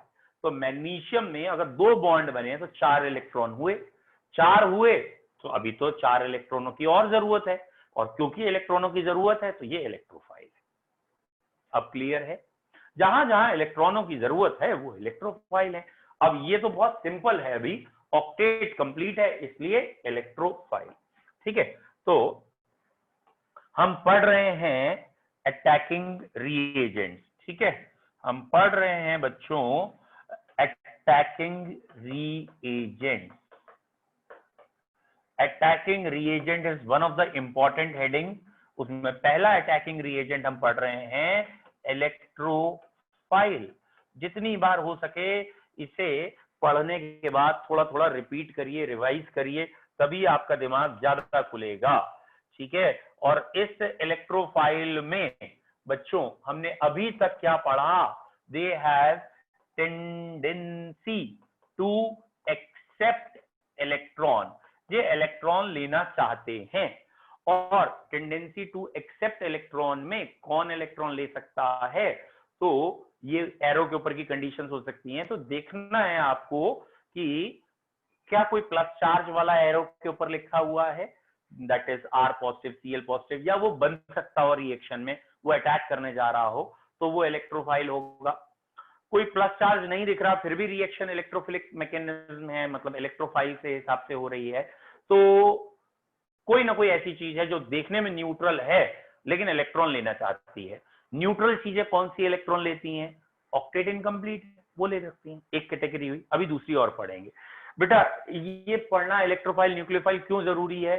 क्योंकि रिएक्शन चलवाते ही है, और आपको कई अभी आगे रिएक्शन में बोला जाएगा कि ये रिएक्शन इलेक्ट्रोफिलिक सब्स्टिट्यूशन है, इलेक्ट्रोफिलिक एडिशन है, फ्री रेडिकल एडिशन है, ये सारे वर्ड्स आएंगे। तो बेसिकली ये सारे वर्ड्स क्या हैं? इलेक्ट्रोफिलिक सब्स्टिट्यूशन, एडिशन, इनका मतलब होता है कि ये जो कल्प्रिट है ना, जो रिएक्शन कराने वाला है, शुरुआत कराने वाला, वो इलेक्ट्रोफाइल है। तो आपको ये देखना होता है शुरुआत कौन करा रहा है। अगर इलेक्ट्रोफाइल शुरुआत करा रहा है तो इलेक्ट्रोफिलिक, किसी को हटा के खुद जुड़ गया सब्स्टिट्यूशन, आया पूरा का पूरा जुड़ गया एडिशन, आया किसी को लेके चला गया इलिमिनेशन। तो ये टाइप्स होंगे। इलिमिनेशन में भी हमें देखना पड़ेगा, एडिशन में भी, सब्स्टिट्यूशन में भी, कि भैया शुरुआत कराने वाला इलेक्ट्रोफाइल है या न्यूक्लियोफाइल। तो इनकी पहचान करना बहुत जरूरी है कि कौन से इलेक्ट्रोफाइल हैं। अभी तक हमने 2 कैटेगरी आपको बताई हैं। पहली कैटेगरी बताई है जिसपे भी प्लस चार्ज है वो इलेक्ट्रोफाइल है, एक्सेप्शन को छोड़ दो, R4N पॉजिटिव कभी नहीं आएगा, क्योंकि जो इलेक्ट्रोफाइल है ही नहीं वो कभी रिएक्शन में नहीं होगा, थ्योरेटिकल क्वेश्चन है। दूसरा इलेक्ट्रोफाइल होगा पॉजिटिव चार्ज के अलावा जिसका ऑक्टेट इनकम्प्लीट है। Very good. तीसरा, न्यूट्रल में और भी इलेक्ट्रोफाइल है बेटा। तीसरा थोड़ा पहचानने में दिक्कत होगी, ठीक है। ये वेकेंट डी ऑर्बिटल, सीधा अगर कहें वेकेंट डी ऑर्बिटल, ये पहचानने में अधिकतर बच्चों को दिक्कत आ जाती है। वेकेंट डी ऑर्बिटल, जैसे उन्होंने ये शब्द लिख दिया SiCl4, और ये लिख दिया CCl4, तो बेटा ये इलेक्ट्रोफाइल नहीं है, ये इलेक्ट्रोफाइल है। Si सिलिकॉन, ये थर्ड पीरियड का मेंबर है पीरियोडिक टेबल में, और सिलिकॉन में 3s3p होता है और उसके आगे 3d खाली होता है। यहां ध्यान से देखिए SiCl4 लिखा है, यानी ऑक्टेट तो पूरा है। सिलिकॉन के बाद 4 इलेक्ट्रॉन अपने थे, 4 से बॉन्ड बनाया, ऑक्टेट तो पूरा है, बट d ऑर्बिटल है और SiCl6 बनता है क्योंकि Cl4 से Cl6 जा रहा है तो 2 क्लोरीन और जोड़ रहा है। इसका मतलब ये इलेक्ट्रॉन ले सकता है d ऑर्बिटल में, और जो भी d ऑर्बिटल में इलेक्ट्रॉन ले सकता है वो इलेक्ट्रोफाइल है। तो भैया ये SiCl4 इलेक्ट्रोफाइल है, जबकि ऑक्टेट कंप्लीट है। समझ में आ रहा है? तो आपको ये लेके नहीं चलना है कि भैया ऑक्टेट पूरा हो गया अब इलेक्ट्रोफाइल से मतलब नहीं है। अगर इलेक्ट्रॉन अभी भी लेने की कैपेसिटी रखता है तो इलेक्ट्रोफाइल है। ऐसे ही बेटा एक है FeCl3, ZnCl2, ये सारी चीजें। तो FeCl3 जो है, इस FeCl3 में आयरन डी ब्लॉक एलिमेंट है, और डी ब्लॉक एलिमेंट में आउटर शेल और आउटर से पहली वाली शेल दोनों इनकम्प्लीट होती हैं। तो भैया आउटर में भी अभी जगह बाकी है, और पिछली शेल में भी हो सकती है जगह हो डी में। कई बार डी पूरा भरा हो सकता है, लेकिन हो सकता है डी में जगह खाली हो, नहीं तो आउटर एस तो है ही है। तो इसीलिए डी ब्लॉक एलिमेंट में ज्यादा दिमाग मत लगाना। डी ब्लॉक एलिमेंट जनरली जब भी आते हैं वो इलेक्ट्रोफाइल की तरह काम करते हैं, ट्रांजिशन मेटल इलेक्ट्रोफाइल की तरह काम करते हैं, कारण ऑर्बिटल्स खाली होंगे ही होंगे। 2 शेल्स वैलेंसी में टेक पार्ट करती हैं, 4s3d अगर इनकी बात करें, या आगे हैवियर में 5s4d, तो 2 शेल काम करती हैं। अब 5 में खाली s थोड़ी है यार, आगे p भी है। तो इसलिए डी ब्लॉक वाले एलिमेंट्स में जो वैलेंसी में टेक पार्ट करती हैं शेल्स, वो आउटर और आउटर से पहले वाली हैं। इन दोनों के बारे में सोचना पड़ेगा, कहीं ऑर्बिटल खाली है तो इलेक्ट्रोफाइल है। तो ये भी एक इलेक्ट्रोफाइल होंगे डी ब्लॉक, मतलब खाली उन्होंने आयरन लिख दिया ना, तो ये भी इलेक्ट्रोफाइल है। FeCl3 लिखा है, ये भी इलेक्ट्रोफाइल है। SiCl4 लिखा है, ये भी इलेक्ट्रोफाइल है। लेकिन सेकेंड पीरियड का एलिमेंट CCl4 लिख दिया तो ये इलेक्ट्रोफाइल नहीं है। CCl4 क्यों नहीं है? कार्बन में डी सबशेल नहीं है। बेटा ये बहुत इंपॉर्टेंट क्वेश्चन है, CCl4 इज नॉट इलेक्ट्रोफाइल, इसे नोट करके रखिएगा क्योंकि ये आगे क्वेश्चंस में आता भी है कि SiCl4 में अगर पानी डालें तो ये SiOH4 में चला जाता है, CCl4 में पानी डालें तो ये नहीं जाता है COH4 में। कारण क्योंकि भैया ये इलेक्ट्रोफाइल था, इसने लोन पेयर वाटर का अट्रैक्ट कराया, वाटर का लोन पेयर आने के बाद ब्रेकेज शुरू हो गई, हाइड्रेशन होना होगा। यहाँ वाटर का लोन पेयर अटैक ही नहीं कर पाता। क्यों नहीं कर पाता? डी सबशेल नहीं है। जहां डी सबशेल नहीं है वो इलेक्ट्रोफाइल नहीं है, वो वाटर को अट्रैक्ट नहीं कर रहा है। बोलो भैया इलेक्ट्रोफाइल की तीसरी कैटेगरी क्लियर हुई। पहली कैटेगरी इलेक्ट्रोफाइल की थी पॉजिटिव चार्ज, दूसरी कैटेगरी इलेक्ट्रोफाइल की थी हैविंग इनकम्प्लीट ऑक्टेट, और तीसरी कैटेगरी इलेक्ट्रोफाइल की अब जो हुई है हैविंग डी ऑर्बिटल। तो ये एग्जाम्पल याद रखिएगा, एरो पे देखते ही, रिएक्शन में देखते ही पहचाने। चौथी कैटेगरी भी है इलेक्ट्रोफाइल की, चौथी कैटेगरी है इलेक्ट्रोफाइल की बाई क्लीवेज ऑफ बॉन्ड, और ये रिएक्शन को देख के ही किया जाता है। जैसे बेटा ये SO3 है, इस SO3 में पाई बॉन्ड है, सल्फर के आखिरी में अभी 6 बॉन्ड 12 इलेक्ट्रॉन है, फिर भी इलेक्ट्रोफाइल है। होता क्या है, सल्फर अपने इलेक्ट्रॉन इधर फेंक देता है। रिएक्शन में जब सल्फर कहीं अटैक करने जाता है तो कोई एक पाई बॉन्ड टूट जाता है कंडीशंस की वजह से, और वो जब पाई बॉन्ड टूटता है तो ये जो सल्फर अटैक करने जा रहा है आगे, तो ये जो सल्फर अटैक कर रहा है तो इसकी वजह से ये इलेक्ट्रोफाइल है। ये सल्फर अटैक कर रहा है, इसकी वजह से इलेक्ट्रोफाइल है। तो कई बार पाई बॉन्ड ब्रेक होगा, इलेक्ट्रोफाइल।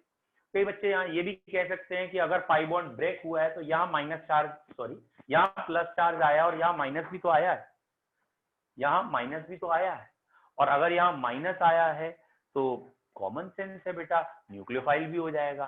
तो ये हम पढ़ेंगे अभी आगे कि कुछ चीजें कहलाती हैं केमिस्ट्री में एम्फीफाइल।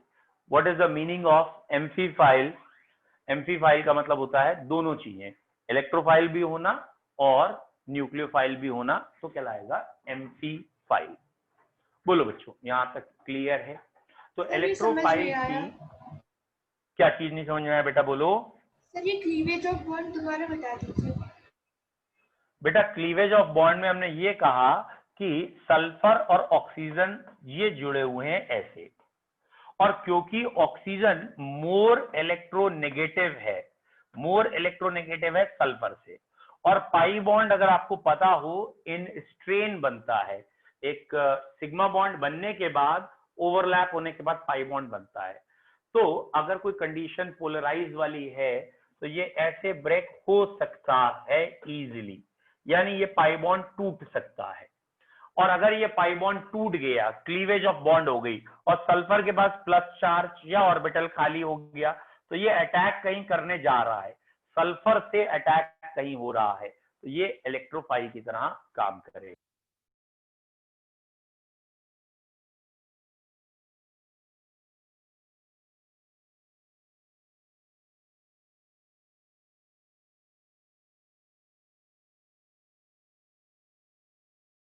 सर, आपका माइक ऑफ है।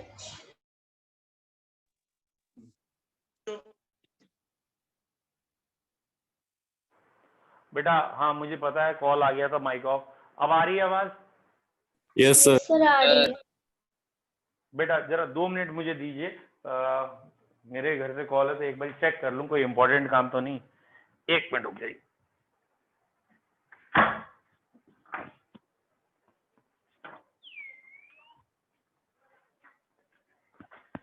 एक मिनट में आया बेटा। अरे बुला रहे हो क्या? क्यों क्यों बुला रहे हैं पूछना? हाँ हाँ क्लास चल रही है, आ रहा हूँ 10 मिनट, हर थोड़ी देर।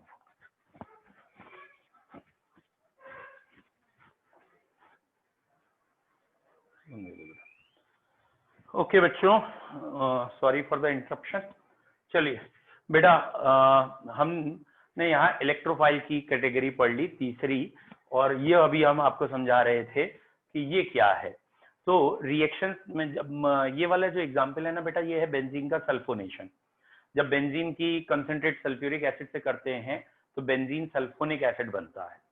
जब हम उसका मैकेनिज्म पढ़ेंगे तो बताएंगे कि SO3 वहां जाके अटैक करता है, मतलब SO3 इलेक्ट्रोफाइल है वहां का, उससे रिएक्शन होती है।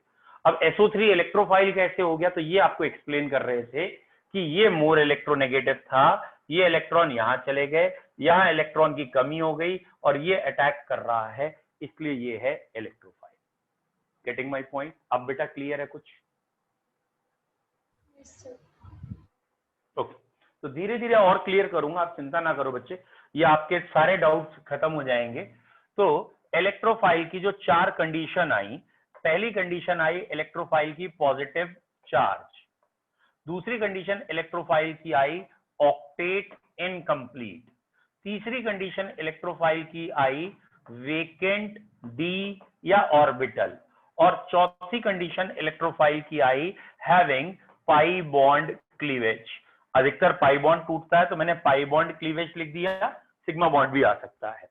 अगर इसमें हम पावर ऑफ इलेक्ट्रोफिलिक पूछें कि कौन सा इलेक्ट्रोफाइल स्ट्रॉन्ग है और कौन सा इलेक्ट्रोफाइल वीक, ये भी पहचानना है, क्योंकि तो यही पावर ऑफ इलेक्ट्रोफाइल है 1 2 3 4। ये इलेक्ट्रोफाइल स्ट्रॉन्ग है बच्चों, ये वीक और वीक और वीक, ये चारों का ऑर्डर ये है पावर के हिसाब से। एग्जाम्पल में चेंज करते बच्चों, एग्जाम्पल में चेंज करिए। जैसे बेटा सपोज आपने कोई एक बुफेट लगाया है, आप कोई प्रोग्राम कर रहे हो, ठीक है, कोरोना में ज्यादा बड़ा तो नहीं, छोटा सा ही प्रोग्राम आप कर रहे हो, कुछ गेस्ट आपने बुला लिए। Is it clear? अब आपके यहाँ जो गेस्ट आए, आप आज कार्ड देके गए हैं और कल प्रोग्राम है, मतलब एक दिन पहले। तो कुछ लोग ऐसे हैं जिनके यहाँ कार्ड पहुंचा और कार्ड पहुंचने के बाद उन्होंने पता किया अच्छा कल शाम का प्रोग्राम है, खाना बंद कर दिया। ठीक है, पहली कैटेगरी वो है जिसने कल से खाना नहीं खाया। सपोज आज प्रोग्राम का टाइम आ गया है, प्रोग्राम शुरू होने वाला है, तो सबसे पहला बंदा जो आपको दिख रहा है ये वो है जिसने कल से खाना नहीं खाया है, और कल से खाना नहीं खाया तो चिल्ला चिल्ला के कह रहा है बुला लेते, खाना देते नहीं है, बुला लिया है, खाना दे नहीं रहे। ये चिल्ला रहा है, चिल्लाने का मतलब ये पॉजिटिव चार्ज जो दिख रहा है ना, ठीक है, ये चिल्ला ये कह रहा है कि मैं इलेक्ट्रोफाइल। फॉलोड बाय, ये वो प्राणी हैं जो सुबह से खाना नहीं खाए हैं, मतलब शाम का टाइम प्रोग्राम हो रहा है और इन्होंने सुबह से नहीं खाया है। मतलब समझ में आया? ये चेहरे से देखने में तो लग रहा है कि ये ठीक ठाक है, नॉर्मल है, लेकिन इनके पेट में आग लगी हुई है, भूख लग रही है इन्हें भी, चूहे दौड़ रहे हैं वहां। समझ में आया? ये कौन सा प्राणी था जिसने कल से खाना नहीं खाया था? ये कौन से हैं जो ऊपर से तो नॉर्मल हैं, बात नॉर्मल कर रहे हैं, लेकिन अभी ऑक्टेट इनकम्प्लीट है। ठीक, ये कौन से प्राणी है भैया? ये वो प्राणी है बेटा जिन्होंने खाना खा लिया है। ये घर से खाना खा के आए हैं, घर से खाना खा के आए हैं, खाली घूमते हुए आगे देखो आइसक्रीम कौन सी है, आइसक्रीम खाने आए हैं। तो ये वाले वो प्राणी हैं जिनका पेट भरा हुआ है, ऑक्टेट कंप्लीट है, लेकिन आइसक्रीम मिल जाती तो मजा आ जाता। ठीक है, तो ये आइसक्रीम खाने निकले हैं। ये कौन से प्राणी हैं चौथे वाले? ये भैया खाना खा के आए हैं, और खाना खा के आए हैं और अपनी एक आइसक्रीम लेके भी आए हैं। ये आइसक्रीम खा भी रहे हैं, खाना खा के आए हैं, आइसक्रीम लेके आए हैं पार्टी में आपके यहाँ। ठीक है, और ये क्या करेंगे? अगर दूसरी आइसक्रीम मिली और वो भी अच्छी वाली मिली, अगर दूसरी आइसक्रीम दिखी और वो भी अच्छी वाली, तो इस आइसक्रीम को फेंक देंगे, उस आइसक्रीम को लपक लेंगे। Is it clear? 4 कैटेगरी क्या है? कल से खाना नहीं खाया, आज सुबह से खाना नहीं खाया, खाना खा लिया है, ऑक्टेट कंप्लीट है, लेकिन आइसक्रीम की जगह है, डी ऑर्बिटल खाली है, खाना खा चुके हैं, आइसक्रीम खा रहे हैं, खाते हुए आए हैं, और सस्ती वाली खा रहे थे। कोई महंगी वाली मिलेगी तो इसे फेंक देंगे, उसे लपक लेंगे। मतलब ये 12 इलेक्ट्रॉन है, आइसक्रीम खा रहे हैं, पेट से भी ऊपर भर चुके हैं, फेंक के फिर लपक लेंगे। तो घटिया आइसक्रीम फेंक के बढ़िया वाली पकड़ लेंगे। तो जैसे ही बुफे खुलेगा, खाने का ओपनिंग होगी कि हाँ भैया खाना खाने आइए, पहले कौन भागेगा?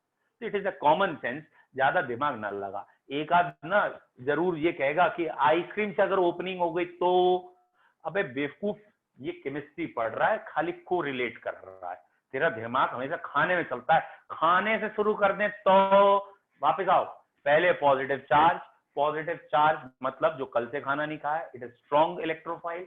देन ऑक्टेट इनकम्प्लीट, ये उससे कम, इसे मॉडरेट में ले सकते हैं, ये मॉडरेट में आएंगे दोनों, और आखिरी वाला वीक इलेक्ट्रोफाइल में आएगा। इलेक्ट्रोफाइल है बट उतना स्ट्रॉन्ग नहीं है। बोलो भैया, इलेक्ट्रोफाइल क्लियर है? भिखारियों की फौज पूरी समझ में आई? ये जितने हैं ये भुक्कों की फौज है, इनको समझ में आया? ये सबसे इंपॉर्टेंट है। Very good. अब बात करनी है दानियों की। दानियों की मतलब न्यूक्लियोफाइल की, जिनके पास इलेक्ट्रॉन तो बहुत हैं बट इलेक्ट्रॉन के लिए पॉजिटिव चार्ज चाहिए। ठीक है, अच्छा, मैथ्स का क्लास आपका क्या अभी 11:30 बजे से है? Yes sir. No sir. हाँ, मुझे 1-2 बच्चों ने बता दिया था मैथमेटिक्स का 11:30 बजे से। तो हम न्यूक्लियोफाइल तक अभी रोक रहे हैं, न्यूक्लियोफाइल से पढ़ेंगे अगले टर्न पे, क्योंकि 11:30 बजने में 6-7 मिनट है, खाली हार्डली 10 मिनट है, तो 10 मिनट में होना भी नहीं है और बीच में हम छोड़ना नहीं चाहते। ठीक है, तो आज हम इतना ही रखते हैं, आप इलेक्ट्रोफाइल तक करके रखिएगा, और ऑब्वियसली कल भी क्लास लगाएंगे, एक्स्ट्रा क्लास यही वाली, और इसको हम कल और इम्पोर्टेंट टॉपिक पे आएंगे, that is inductive and mesomeric effect. तो इलेक्ट्रोफाइल न्यूक्लियोफाइल के बाद सीधा इफेक्ट्स पे आ जाएंगे, या एक आध वर्ड छोटा और देखेंगे, कार्बोकैटाइन, कार्बेनाइन, फ्री रेडिकल। ठीक है, और टाइमिंग हम सेम रखना चाहेंगे, चलो टाइमिंग मैसेज कर दूंगा। ठीक है, एक बार सचिन सर से पूछ लेंगे, अगर वो आसपास रख रहे होंगे तो दोनों का कॉम्बिनेशन हो जाए, 1.5 घंटे का दोनों को मिल जाए। होपफुली लेक्चर समझ में आया? नोट्स भेज दीजिएगा सर। Yes sir. ठीक है बेटा, ओके बाय।